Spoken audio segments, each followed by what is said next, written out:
النادي الأهلي الرياضي هو أكثر من مجرد فريق كرة قدم. إنه رمز للفخر الوطني والتفوق الرياضي.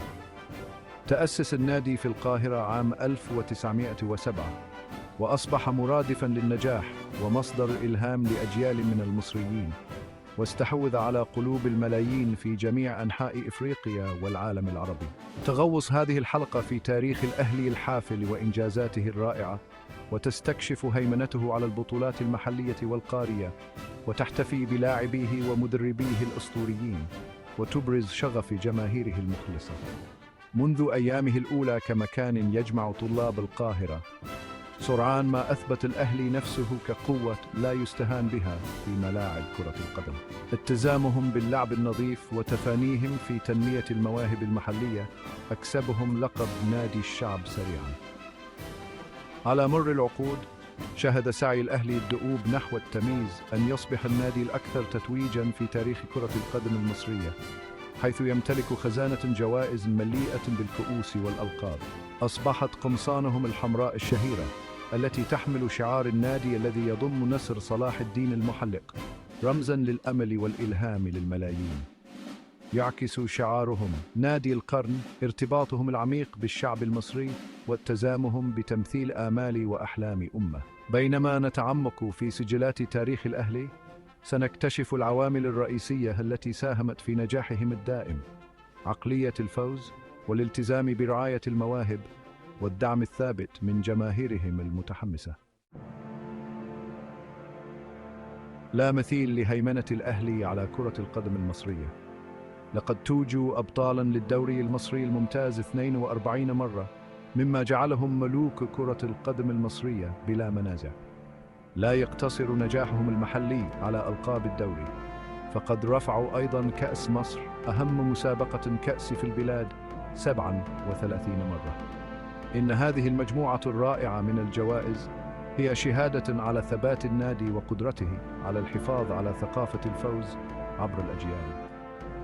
منذ الأيام الأولى لكرة القدم المصرية، رسخ الأهلي نفسه كقوة مهيمنة.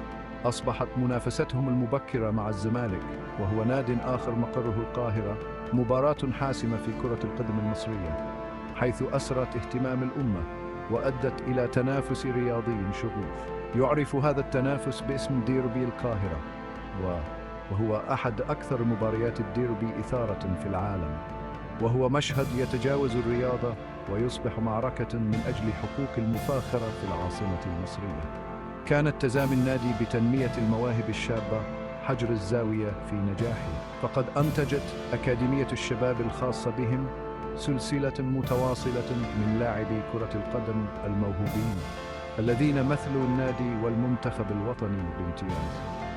وقد ضمن هذا التركيز على رعاية المواهب المحلية إمداداً ثابتاً من اللاعبين المهرة، مما سمح للأهلي بالحفاظ على مكانته في قمة كرة القدم المصرية. تمتد هيمنة الأهلي إلى ما هو أبعد من حدود مصر. إنهم أنجح ناد في تاريخ كرة القدم الأفريقية، حيث رفعوا كأس دوري أبطال أفريقيا المرموقة 10 مرات.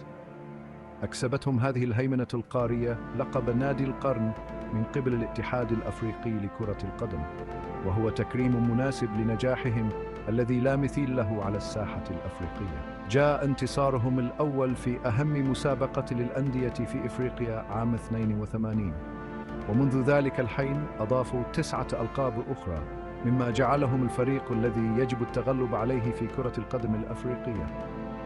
كما أكسبهم نجاحهم في دوري أبطال أوروبا الحق في المنافسة في كأس العالم للأندية فيفا، حيث مثل إفريقيا بامتياز في مناسبات متعددة. تضم خزانة جوائز الأهلي أيضاً 6 ألقاب في كأس السوبر الأفريقي، مما يعزز مكانتهم كملوك بلا منازع لكرة القدم الأفريقية.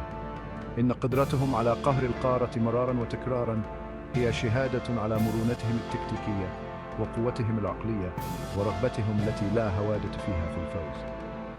لقد واجهوا وتغلبوا على أفضل ما تقدمه إفريقيا، مما أسس إرثاً يصعب تجاوزه.